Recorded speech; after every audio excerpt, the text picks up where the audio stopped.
OK. Faut changer les lunettes. Tu peux, ouais. Ça, je vais mettre ça ici.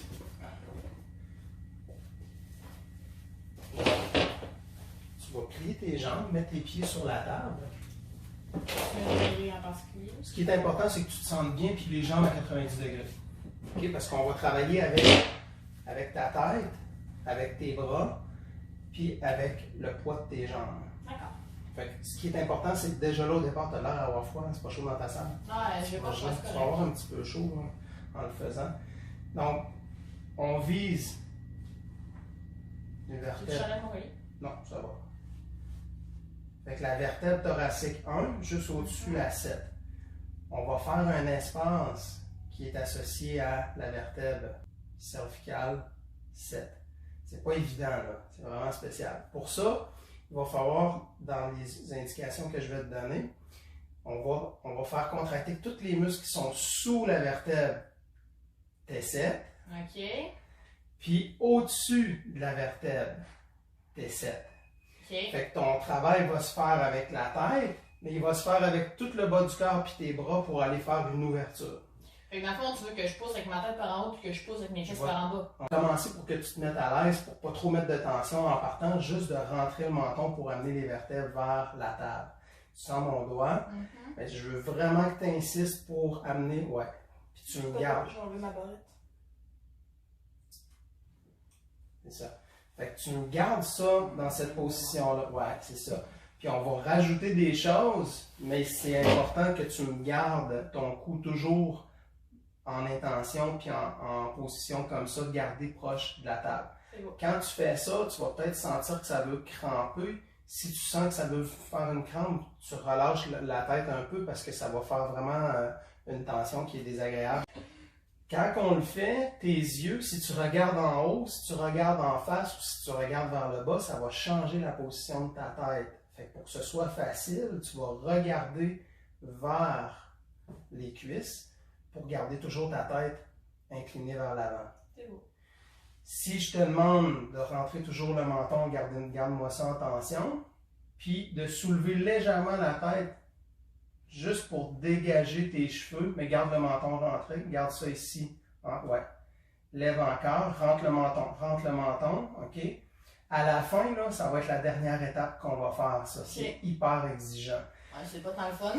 Ok, normalement, on va mettre un timer, je le ferai pas là, mais je vais te faire les étapes, puis on va le garder un certain temps, mais c'est dès qu'on est positionné à la position finale de la fin, c'est là qu'on part le chrono et on fait 1 minute. Ok. Okay. Mais on ne le fera pas complètement parce que pour se mettre en position, c'est assez exigeant. Okay? Fait que, toujours garder ton menton rentré, garde la tête en contact avec le sol parce que c'est à la fin qu'on va avoir cet effet-là.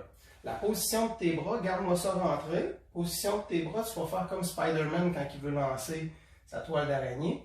Tu vas imaginer qu'il y a un mur ici puis que tu vas aller pousser dessus.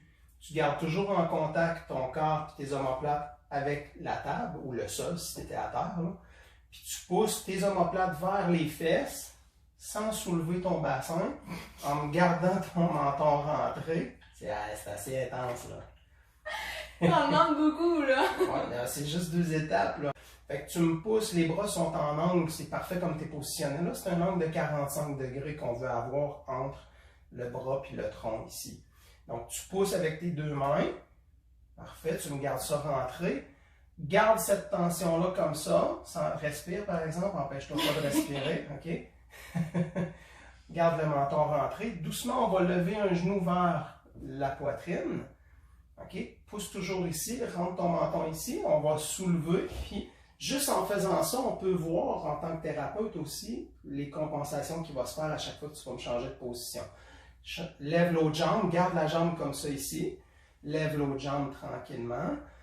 Parfait. Maintenant, on va bloquer l'articulation hanche, début de la colonne vertébrale. Grâce à ça, on va désactiver ton psoas. Tu peux croiser tes pieds si tu sens que tu es plus confortable comme ça. Tu me gardes ton menton rentré, pousse ici. Puis tu vas tirer tes genoux vers toi comme si tu voudrais soulever le bas du dos, mais ton bas de dos reste en contact avec le sol. Rentre le menton. Rentre le menton. OK, parfait. Quand on est rendu là, c'est hyper exigeant La dernière étape qui reste à faire, on n'oublie pas de respirer. Okay? Quand on fait ça, c'est difficile de respirer normalement, on respire en petit chien dans le fond. Un peu comme les femmes enceintes. On hyperventile. Mais comme les femmes enceintes, quand ils veulent accoucher, c'est... Tu peux pas faire des grandes respirations parce que dès que tu respires, tu changes toute ta position. Tes yeux, si tu regardes comme si tu regarderais entre les cuisses, tu vas garder ta tête rentrer plus facilement.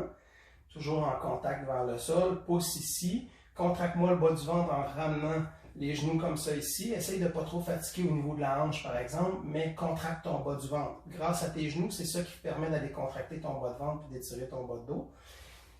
Essaye tranquillement de garde la tête rentrée, le menton rentré. Soulève de un travers de doigt. Écrase pas mon doigt, rentre le menton, garde la tête levée, pousse avec tes bras. Contracte ton bas du ventre. Descends un petit peu la tête, rentre le menton. C'est hyper exigeant, OK? Puis quand on relâche, on rewind la cassette. Mais t'es pas supposé de me lâcher là. Attends pas, là. Je ris de moi. C'est exigeant, c'est hyper exigeant. Puis quand on relâche, on refait, mais à l'inverse. On descend la tête, garde le menton rentré. On relâche une jambe à la fois.